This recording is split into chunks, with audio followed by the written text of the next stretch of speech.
Welcome back दोस्तों, आज हमारे चैनल में आपका फिर से स्वागत है। मैं शहाबुद्दीन खान, आप देख रहे हैं latest news India.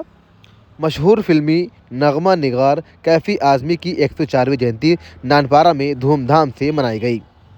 Uttar Pradesh के जिला बहराइच नानपारा में शायर व साहित्यकार शाहिद रब्बानी के नानपारा स्थित आवास पर मशहूर फिल्मी नगमा निगार कैफ़ी आज़मी की 104वीं जयंती पर भारतीय संस्कृति सहयोग एवं मैत्री संघ इफ्कप के तत्वाधान में एक गोष्ठी का आयोजन किया गया, जिसकी अध्यक्षता भारतीय सांस्कृतिक सहयोग एवं मंत्री संघ उत्तर प्रदेश के अध्यक्ष शारिक रब्बानी ने की। संचालन मसूद अली खान ने किया। गोष्ठी में शारिक रब्बानी ने कैफ़ी आज़मी के बारे में बताया। मशहूर शायर कैफ़ी आज़मी साहब का जन्म 14 जनवरी 1919 ईस्वी को जिला आजमगढ़ के मिजवा में हुआ था। कैफ़ी आज़मी का हमारे तारीखी शहर बहराइच से गहरा रिश्ता था। आपके बचपन के दिन बहराइच में ही गुजरे। कैफ़ी साहब के वालिद साहब नवाबगंज अलियाबाद जिला बहराइच के नवाब किजलबाश के यहाँ मुलाजमत करते थे और शहर बहराइच के मोहल्ला सैयदवाड़ा काजीपुरा में रहते थे। शहनवाज खां रोहला ने कैफ़ी साहब के बारे में विस्तृत जानकारी दी। सैयद गुलजार वासिफ ने कैफ़ी साहब की नज़्म अच्छे अंदाज में पेश की। डीपी श्रीवास्तव ने कैफ़ी आज़मी के बारे में बताते हुए कहा, शारिक रब्बानी साहब के यहाँ आयोजित कार्यक्रम की प्रशंसा की। इस अवसर पर संगीतकार फरहान खान ने सूफ़ी कलाम पेश किए। इस मौके पर शिवम तिवारी, शहाबुद्दीन खान, अल्ताफ़ हाशमी, जीशान अहमद, डॉक्टर सैयद अब्दुल खबीर, लाल खां, सरफराज आदि लोग मौजूद रहे। लेटेस्ट न्यूज़ इंडिया से शहाबुद्दीन खान की रिपोर्ट। होके मजबूर मुझे छेड़ की बात पे अरमां मचलाए होंगे, छेड़ की बात पे अरमां मचलाए होंगे, गम दिखावे की हंसी में उबलाए होंगे, नाम पर मेरे जब आंसू निकल आए होंगे, नाम पर मेरे जब आंसू निकल आए होंगे, सर न कांधे से सहेली के उठाया होगा, होके मजबूर मुझे उसने भुलाया होगा, होके मजबूर मुझे जुल्फ जिद करके किसी ने जो बनाई होगी, जुल्फ जिद करके किसी ने जो बनाई होगी, और भी गम की घटा मुखड़े पे छाई होगी, बिजली नजरों ने कई दिन न गिराई होगी, रंग चेहरे पे कई रोज न आया होगा, होके मजबूर मुझे उसने भुलाया होगा, जहर चुपके से दवा जान के खाया होगा, होके मजबूर मुझे आवे जाड़ न जान, आवे जाड़ न जान, बेबड़या वाल मेरे, आवे जाड़ न जान,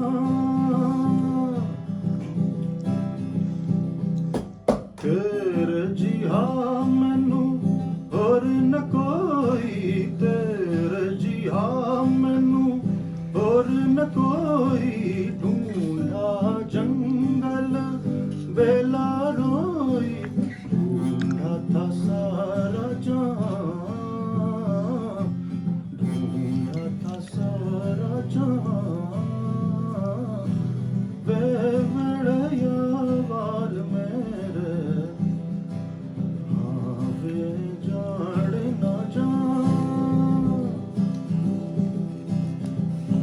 सानू इश्क दी जंगे विच मोर बुलंदा, सानू इश्क दी जंगे विच यार बुलंदा सानू किबला दे काबा सोना यार दिसंदा सानू किबला दे काबा सोना यार दिसंदा सानू घायल करके मुड़ खबर नी लैया सानू घायल करके फिर खबर नी लैया तेरे इश्क नचाया करके तैया तैया तैया तेरे इश्क में जो भी डूब गया उस दुनिया की लहरों से डरना क्या तेरे इश्क में जो भी डूब गया उस दुनिया की लहरों से डरना क्या मैं पीर खायो मोइनुद्दीन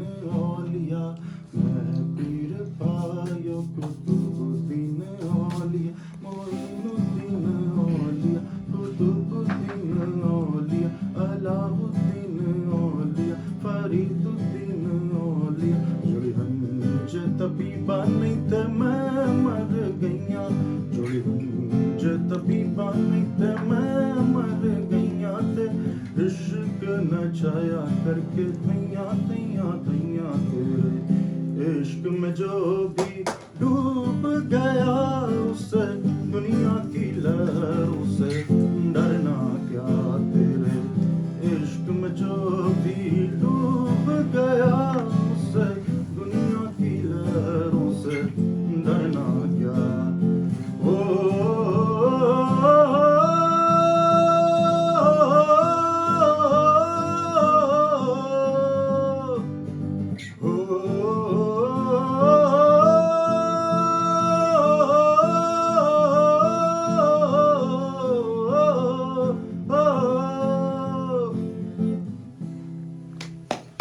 कुर्बानी साहब।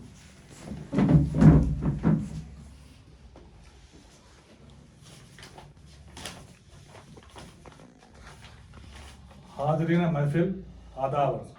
आज हम लोग भारतीय सांस्कृतिक सहयोग एवं मैत्री संघ इस्कफ के तत्वाधान में मशहूर फिल्मी नगमा निगार और प्रगतिशील शायर व लेखक कैफी आज़मी की 104वीं जयंती के अवसर पर उन्हें व उनकी खिदमात को याद करने के लिए एकत्र हुए हैं, जिनका जिला बहराइच से भी ताल्लुक़ रहा है।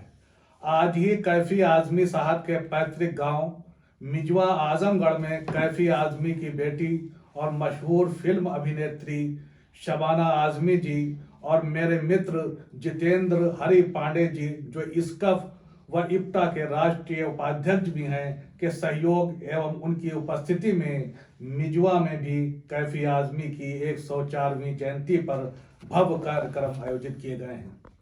साथ ही लखनऊ में ऑल इंडिया कैफी अकेडमी, साथ ही कैफी साहब ने औरत जैसी बेहतरीन नज्म लिखकर महिला सशक्तिकरण पर भी जोर दिया। कैफी आज़मी साहब एक प्रगतिशील शायर व लेखक थे और उन्होंने समाज के लिए बहुत काम किए।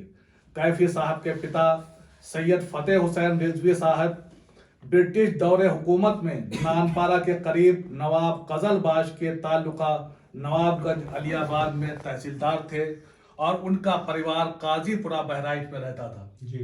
कैफी आज़मी ने अपनी पहली गजल 11 साल की उम्र में बहराइच की सरजमीन पर ही एक मुशायरे में कही, जिसे मलका तरन्नुम बेगम अख्तर ने भी अपनी आवाज दी।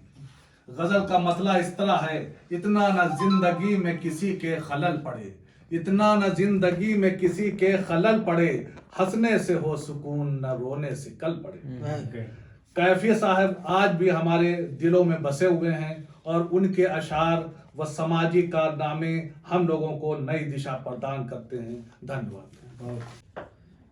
मुझे मझधार में छोड़ा गया, मेरी बहार भी छीन ली गई, मेरा चैनो करार तो लूटा ही गया। मुझे मझधार में छोड़ा गया, मेरी पतवार भी छीन ली गई, मेरा चैनो करार भी लूटा गया, मेरी बहार भी छीन ली गई।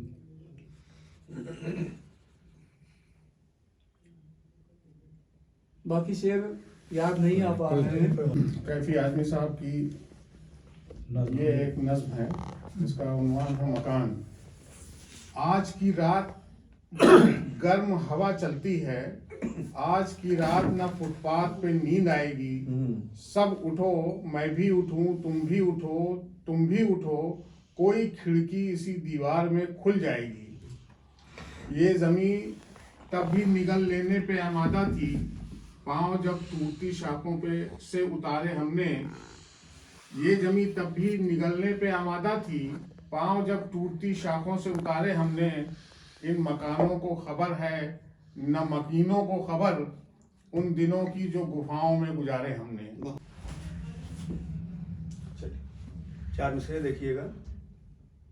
अर्ज किया है कि वादा था जिसका हम ना जुदा होंगे उम्र भर, वादा था जिसका हम ना जुदा होंगे उम्र भर, तन्हा वो मुझको छोड़ के आगे निकल गया। वादा था जिसका हम ना जुदा होंगे उम्र भर, तन्हा वो मुझको छोड़ के आगे निकल गया। अफसोस मेरे गम का पता पूछने वालों, अफसोस मेरे गम का पता पूछने वालों, एक दिल था जो किसी की मोहब्बत में जल गया, एक दिल था जो किसी की मोहब्बत में जल गया। और एक गजल के चंद शेर।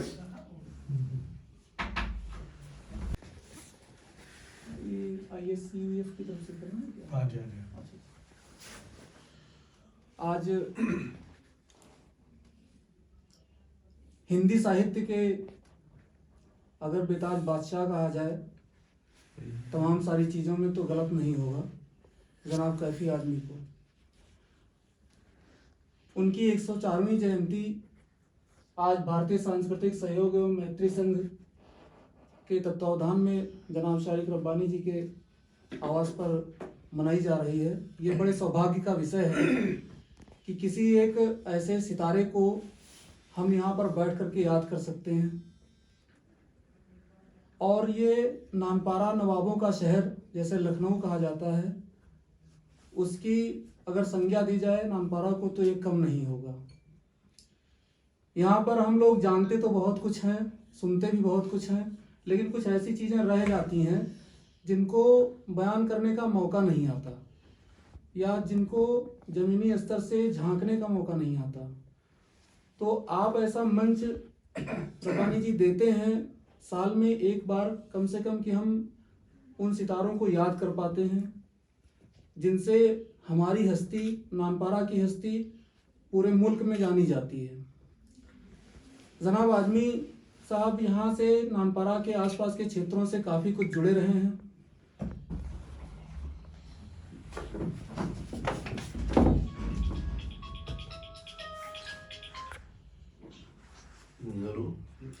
हाल आते हैं, अर्थी को किनारे रख दो, मैं जहां था इन्हें जाना है वहां से आगे। आसमां इनका, जमीन इनकी, जमाना इनका, है कहीं इनके जहां मेरे जहां से आगे। इन्हें कलियां न कहो, चमन साथ सुनो, मेरी आवाज सुनो। उन्होंने कहा बस रफी साहब बस। ये है कि लाई है फिर एक लर्जिश मस्ताना तेरे शहर में, लाई है फिर एक लर्जिश मस्ताना तेरे शहर में, फिर बनेगी मस्जिद मैखाना तेरे शहर में। आज फिर टूटेगी तेरे घर की नाजुक खिड़कियां, आज फिर टूटेगी तेरे घर की नाजुक खिड़कियां, आज फिर टूटेगी तेरे घर की नाजुक खिड़कियां, आज फिर देखा गया है दीवाना तेरे शहर में। क्या बात। जुर्म है तेरी गली से सर झुका कर लौटना, जुर्म है तेरी गली से सर झुका कर लौटना, जुर्म है तेरी से गली से सर झुका कर लौटना, कुफ्र है पथराव से घबराना तेरे शहर में। अच्छा है, बहुत शहनामे लिखते हैं खंडरात की हर ईंट पर, शाहनामे लिखते हैं खंडरात की हर एक ईंट पर, हर जगह है दफन एक अफसाना तेरे शहर में। अच्छा है। कुछ कनीजे जो हरीमे नाज। इतनी कम उम्री में जब आपने अपने शेरों से लोगों को, खासकर वालिद को प्रभावित किया तो पिता को कुछ शंका हुई, तो उनके बड़े बेटे यानी कैफी के बड़े भाई जो एक शायर भी थे, पूछा कि कहीं ये आपकी गजल तो नहीं पढ़ता है, तो भाई ने इनकार कर दिया। तब उनके पिता जो एक मुलाजिम थे और उनके क्लर्क थे, इनका नाम था शौक बहराइची, उनसे कहा कि इसका एग्जाम लेना है तो उसको एक मसला दिया जाए। उन्होंने कबूल कर लिया। 1942 में भारत छोड़ो आंदोलन के दौरान आपने फारसी और उर्दू की पढ़ाई छोड़ दी। सन 1943 में आप भारतीय कम्युनिस्ट पार्टी के सदस्यता ग्रहण की। प्रगतिशील लेखक एवं कवि के रूप में आंदोलन के सदस्य बन गए। जहाँ तक कैफी आजमी का हमारे तारीखी शहर बहराइच से ताल्लुक है, तो उनके कुछ दिन बहराइच में भी गुजरे थे और कैफी साहब ने जो अपनी पहली गजल भी लिखी थी वो बहराइच में ही लिखी थी।